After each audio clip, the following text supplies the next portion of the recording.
করি যে যখন বলছিল যে আপনি যখন গুম হলেন আপনার পার্সোনাল গুম করার কারণে 5 আগস্টে করে মামলা করেন না কেন, তখন আপনি বলেছিলেন যে এটি শুধুমাত্র ব্যক্তি নারীদের বিরুদ্ধে হওয়া অপরাধ না, এটা সমগ্র জাতির ক্ষেত্রেই মানবতা বিরোধী অপরাধ। সেটার জন্য আপনি সাক্ষ্য দিতে না, আমাকে যে তুলে নিয়ে যাওয়া হয়েছিল, নির্যাতন করেছিল, আমার মতো হাজারো ছাত্রদেরকে, জনতাকে, ফলে ব্যক্তি হিসেবে তো আমাকে আসলে তুলে নিয়ে যায়নি, নির্যাতন করে না। এই আন্দোলনকে নেতৃত্ব দেওয়ার কারণে, আন্দোলনকারী ছাত্র জনতাকে প্রতিনিধিত্ব করার কারণেই আমাকে নির্যাতন করা হয়েছিল। যিনি সবচেয়ে বড় নেতৃত্বের আসনে ছিলেন, যার নেতৃত্বে পুরো জুলাইয়ে সাধারণ ছাত্র জনতা রাস্তায় জীবন দিতে কুণ্ঠবোধ করেনি, তিনি এই মানবতা বিরোধী অপরাধে সংগঠিত যে বিচার, সেখানে তিনি আজকে তৃতীয় দিনের মতো তিনি সাক্ষ্য দিয়ে তার জবানবন্দি শেষ করেছেন। এখন তিনি আপনাদের উদ্দেশ্যে কথা বলবেন।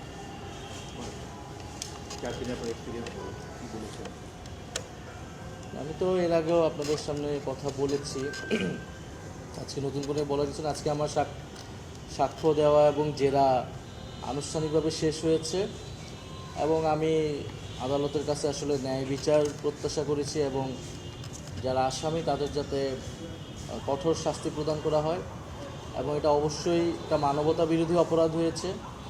শুধু বাংলাদেশের ইতিহাসে না, পৃথিবীর ইতিহাসে এই অপরাধ, এই মানবতা বিরোধী অপরাধ গণহত্যার ইতিহাসে লেখা হয়ে থাকবে।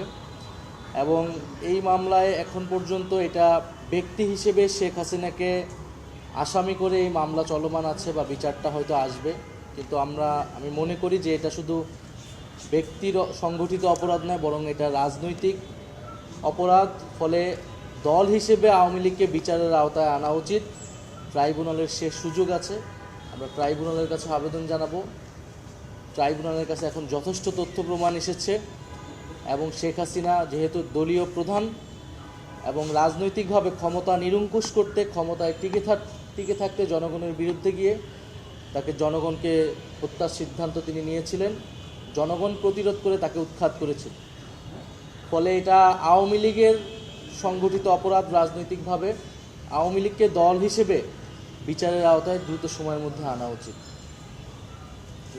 একটা প্রশ্ন, আপনি কোর্ট বলেছেন, আমি জেরার সময় বলে এসেছিলেন, উনি বলছিলেন যে আসলে 5 আগস্টের আগে যে সরকার 4 আগস্ট আপনার ডক্টর ইউনূসের সাথে কথা বলেছেন এবং 5 আগস্ট সেগুলো চলে গেছে, এগুলো নিয়ে আপনাদের কিছু মতবিরোধ হচ্ছিল না। আপনি কী বলতে চাচ্ছিলেন, আপনি কী উত্তর দিয়েছেন? চলে গেছেন, পালিয়েছেন কিনা? আমি করি যে যখন বলছিল যে আপনি যখন গুম হলেন আপনার পার্সোনাল গুম করার কারণে 5 আগস্টে করে মামলা করেন না কেন, তখন আপনি বলেছিলেন যে এটি শুধুমাত্র ব্যক্তি নারীদের বিরুদ্ধে হওয়া অপরাধ না, এটা সমগ্র জাতির ক্ষেত্রেই মানবতা বিরোধী অপরাধ। সেটার জন্য আপনি সাক্ষ্য দিতে না, আমাকে যে তুলে নিয়ে যাওয়া হয়েছিল, নির্যাতন করেছিল, আমার মতো হাজারো ছাত্রদেরকে, জনতাকে, ফলে ব্যক্তি হিসেবে তো আমাকে আসলে তুলে নিয়ে যায়নি, নির্যাতন করে না। এই আন্দোলনকে নেতৃত্ব দেওয়ার কারণে, আন্দোলনকারী ছাত্র জনতাকে প্রতিনিধিত্ব করার কারণেই আমাকে নির্যাতন করা হয়েছিল। ফলে আমি বলেছি, আমি বা আমাদেরকে যে নির্যাতন করা হয়েছিল এটা কোনো ব্যক্তিগতভাবে নির্যাতন করা হয় নাই, বরং এই অপরাধটা সংঘটিত হয়েছিল জাতির বিরুদ্ধে, জনগণের বিরুদ্ধে। ফলে জনগণের পক্ষ থেকেই আমরা এই মামলাকে সমর্থন দিচ্ছি, এই ট্রাইব্যুনালকে সমর্থন দিয়েছি এবং সাক্ষ্য দিতে এসেছি। ফলে ব্যক্তিগতভাবে মামলা করা না করার বিষয়ে, সেই বিষয়ে আমি বলেছি, আমার গুমের বিষয়ে আমি অভিযোগ দাখিল করেছি পুরো ঘটনার বিষয়ে, এবং ট্রাইব্যুনাল গুমের যেই ঘটনাগুলো সেগুলোকেও দ্রুত বিচারের আওতায় আনবে, সেটা আমাদের প্রত্যাশা থাকবে। অভিযোগ রয়েছে যে আসামি পক্ষ অভিযোগ করেছে দেশি বিদেশি ইন্ধন ছিল আপনাদের আন্দোলন। একটু সাপ্লিমেন্ট করি, যেহেতু সরকার করেছে 5 তারিখে, 4 তারিখে ডক্টর মোহাম্মদ ইউনূসকে প্রস্তাব দেওয়া হয়েছে সরকার প্রধান হওয়ার জন্য।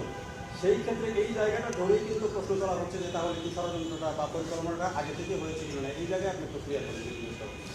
3রা আগস্টই এই সরকার পতনের 1 দফা ঘোষণা হয়ে গিয়েছিল। ফলে তখন থেকে আমাদের পক্ষে, আমার জনগণের পক্ষে, জনগণের কাছে শেখ হাসিনার সরকার আর বৈধ ছিল না।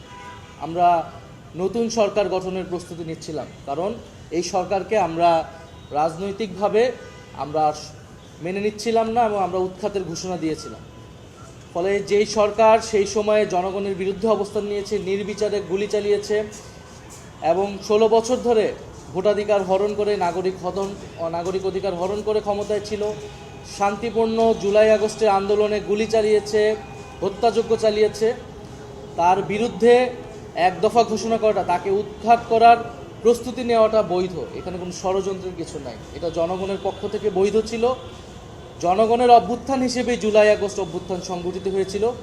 এখানে কোনো দেশি বিদেশি শক্তি বা কোনো শক্তির কোনো ধরনের ইন্ধন বা কোনো কিছুই ছিল না। জনগণ স্বতঃস্ফূর্তভাবে রাজপথে নেমে এসেছিল, জীবন দিয়ে প্রতিরোধ করে এই সফলতা নিয়ে এসে, এবং শেখ হাসিনা সহ অন্যরা জনগণ এবং বিচারের মুখোমুখি হতে ভয় পেয়ে তারা দেশ ত্যাগ করেছে, দেশ থেকে পালিয়ে যেতে বাধ্য হয়েছে।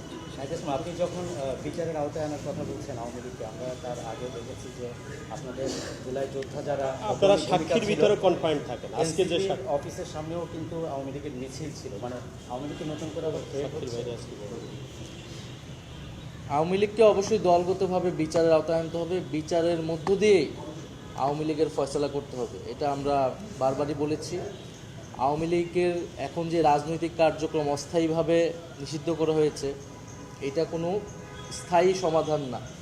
আওয়ামী লীগকে বিচারের আওতায় এনেই তাকে যদি আমরা নিষিদ্ধ করতে পারি, এবং শুধু আওয়ামী লীগ নয়, আওয়ামী লীগের সাথে যারা ফ্যাসিবাদের দোসর ছিল তাদের সবাইকে আসলে বিচারের আওতায় এনে এর রাজনৈতিক এবং আইনগতভাবে এর সমাধান করতে হবে। তার মানে কি বলতে চাচ্ছেন এক্সিকিউটিভ অর্ডারে যে আওয়ামী লীগকে নিষিদ্ধ কার্যক্রম নিষিদ্ধ করা হয়েছে এটা সঠিক সিদ্ধান্ত ছিল না? এটা আমি বলেছি সঠিক সিদ্ধান্ত, এটা আমি বলছি এটা অস্থায়ী। এইটা দিয়ে আওয়ামী লীগকে ট্যাকেল করা যাবে না। আওয়ামী লীগকে বিচারের আওতায় আনতে হবে দলগত হিসেবে। সাক্ষীর ভিতরে একটু কনফাইন্ড থাকেন। আজকে যদি সাক্ষী হিসাবে আপনাকে রায়ের দিন আসার আমন্ত্রণ